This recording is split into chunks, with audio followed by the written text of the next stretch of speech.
So, you just started using LinkedIn Premium. Now what? Well, on your premium company page, you noticed around 7.5 times more page engagement and 5 times more page views. Well done. And now, new clients are messaging you. All because you're using LinkedIn Premium, which helps you get the business growth you want. Think big, small business. Think big. Start your free trial at linkedin.com/premium small business. That's linkedin.com/premium small business.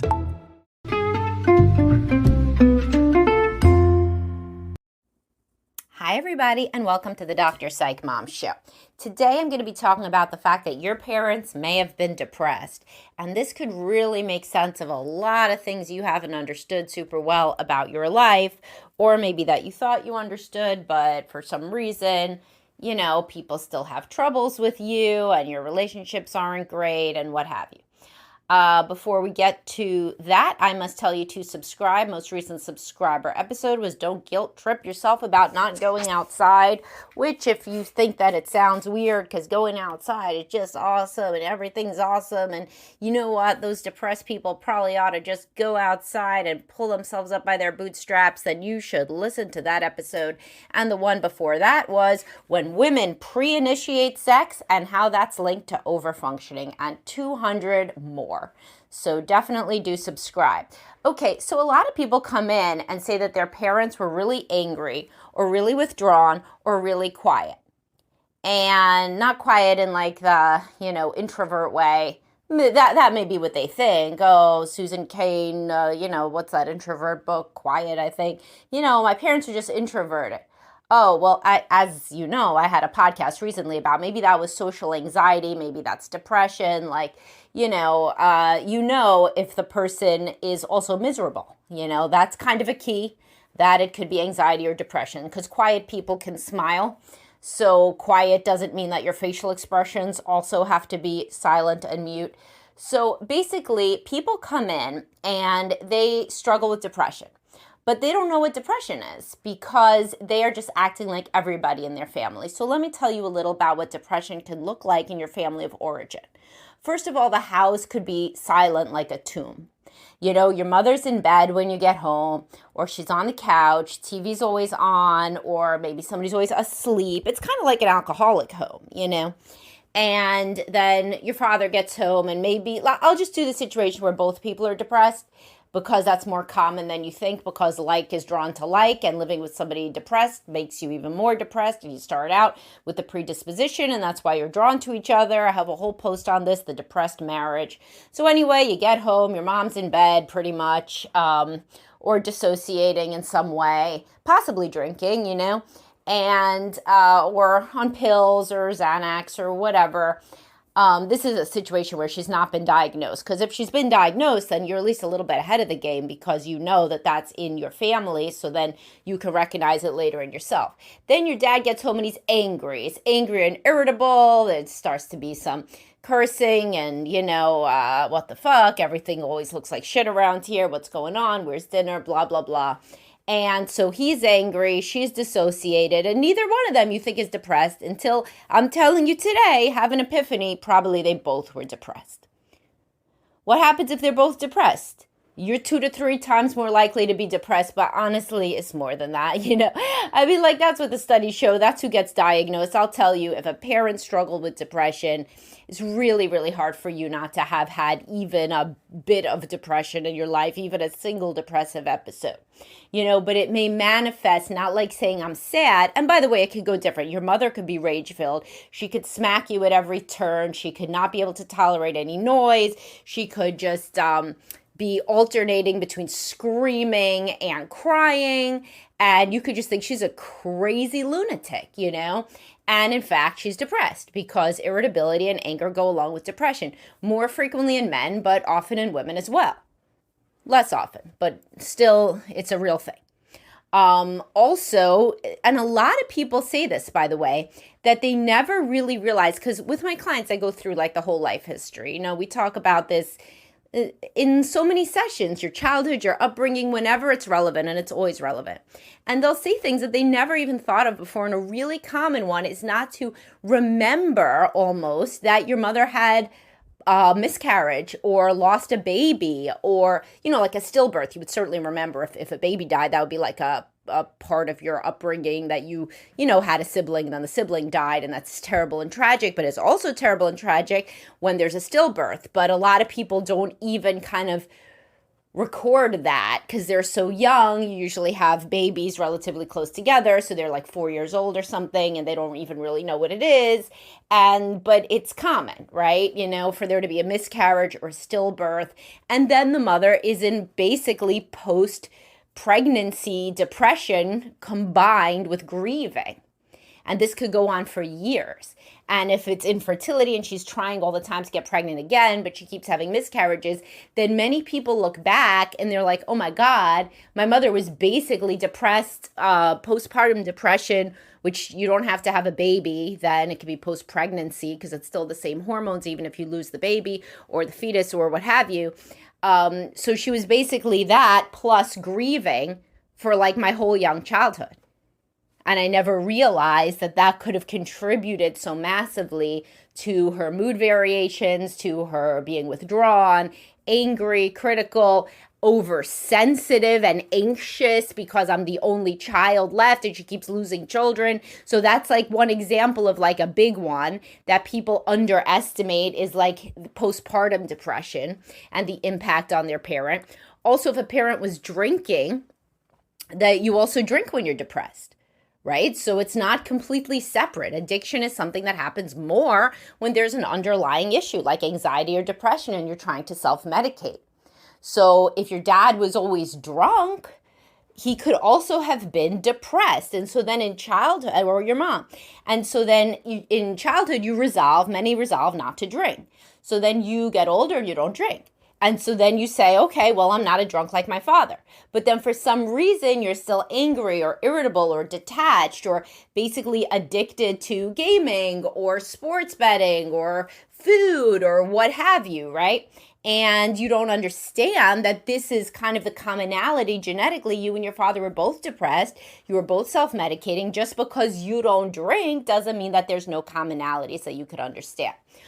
So not only does understanding if your parents were depressed, not only does that have to do with understanding yourself and your own predispositions and being quicker and more able to spot depression if and when it arises in you or your children, who are also genetically linked, of course, but it also can give you a lot more empathy about how they acted in your childhood. And even if you were treated really terribly, it does you no favors to continue holding that grievance forever. At some point, you want to process it and understand it so that you can move forward, irrespective of whether you have contact or not with your parents. If you can understand them better, no matter how they acted. So like, for example, if your mother used to get into blackout rages when she was drunk and hit you, you may not want a relationship with her now. But it can be transformative for some people to go back in therapy and say, all right, well, what did my mom tell me about her own childhood? Well, my mother was the sixth of six and she was very poor. And her father was an alcoholic. From some of the things she said about sex, and reading your posts, I think she was sexually abused. And you know what? It can give people a lot more understanding, insight, and peace. Thinking, okay, my mother didn't hate me. My mother was troubled. She probably struggled with depression, PTSD, and a terrible childhood of her own, and it can be super enlightening to understand that there was a reason that your parents acted as they did. The biggest fear that a kid has is your parents just hate you. They just don't like you, and that's why they were mean to you. But seeing it differently, saying somebody was really just hampered by anxiety or depression or trauma, it doesn't excuse any way that you were treated, but it can make sense of it, which is really, really important for a lot of people when they're trying to, especially at midlife, you go back and you say, what was the meaning of my life? What's the story of my life? And maybe your story is not accurate. Maybe your story is like, I was the black sheep and, I was always mistreated and victimized. And then you get more of this professional victim, I call it, mentality where you're always looking out for people to mistreat you and you're drawn to people who mistreat you because you just think this is your lot in life. But saying like, my parent was depressed, That's why they were likely so angry or withdrawn, or why they made cutting remarks or this or that. That can be a whole different frame. And you could say it wasn't me. Maybe something about my personality exacerbated, our interaction, because there is a goodness of fit between parent and child. For example, kids with ADHD, they're going to get the worst of their parents, especially if it's hyperactive ADHD, right? Because they're running around, they're climbing on things, they're breaking things. So a parent who has no bandwidth and is depressed, right, or is ADHD themselves and has no patience, they are going to be more triggered by a kid with ADHD. But it would have been any kid with ADHD. And even if you didn't have ADHD, unless you were just completely silent and self-perpetuating and needed no care, you would have probably triggered a parent who has bad depression, because they do not feel like they can get up and deal with you. They feel like they're in a black hole, so they don't even barely see you. And when they do see you, they see you through a negative lens. And so if a parent was always focusing on the negatives of you, and you see that they were a depressed person, and you go back and you think, actually they focus on the negatives of everybody, and it was less so for my siblings, but it was with them too. My parents still was not ever very smiley and positive and happy. They just were not a happy person. And what does that probably mean? That probably means they were a depressed person. And so if I can understand and learn more about depression, then I can understand more of my childhood. And a great book for this, by the way, that I always recommend to clients is called The Ghost in the House, something like the subtitle is The Legacy of Maternal Depression, something like that. It's a good book. And if this resonates with you, then, you should read it. And of course, you can understand your father through it too, but this is more about mothers who are more frequently the ones at home, the primary caregiver, the one home and in the bed when the kid gets home from school. And some kids say, oh, mom just doesn't want to hear about my day. If there's somebody who more internalizes, some kids are more blaming, especially if they are taught that way by the other parent. They say mom's just lazy, right? And the way that you can get past that and see what was really going on, which could make a lot more sense of so much, again, in your life, your childhood, your current predispositions toward depression, that of your children, is saying mom was depressed. Mom felt like she couldn't get out of bed. Mom could barely survive. I have a podcast recently about, it won't be recently by now, but you could look it up, about it when a parent commits suicide. That would also be relevant to this. And that's when a parent is just so depressed that they just can't take it anymore. But that's when people realize, okay, somebody was in and out of the hospital, sometimes suicide attempts and then suicide. All right, this person had mental health issues. It's easier maybe to see that, although in that podcast I talk about how at a deep, deep level a child always feels abandoned by a parent who committed suicide, because the fear is they didn't love me enough to stay alive. But with a parent who has undiagnosed depression, it's even worse. You think they just don't like you. You don't think about it as a mental health issue because they don't think about it that way. And it's only recently that mental health care has been so prevalent and widely discussed. It used to just be, nobody would know. You just feel bad. From working with people with depression for so many years, and I've had depression myself, as I've shared, you just feel bad. You feel sick, you feel bad. You're just always trying different medications, or, not even for mental health, even just the other medications, like women with depression, they'll try more frequently, they'll try, any sort of stimulant that comes out on the market, anything to keep you awake or anything to calm you down on the other side, anything to cut cravings. So a lot of people who are on Ozempic, they're depressed. And when you have atypical depression as a woman, right, you struggle with cravings and overeating, oversleeping. These are specific symptoms of atypical depression, which, as I've discussed, is not atypical, but just the type that most women have. With melancholic depression, you eat too little and you sleep too little. But with atypical, which is what women usually have, you eat too much and sleep too much.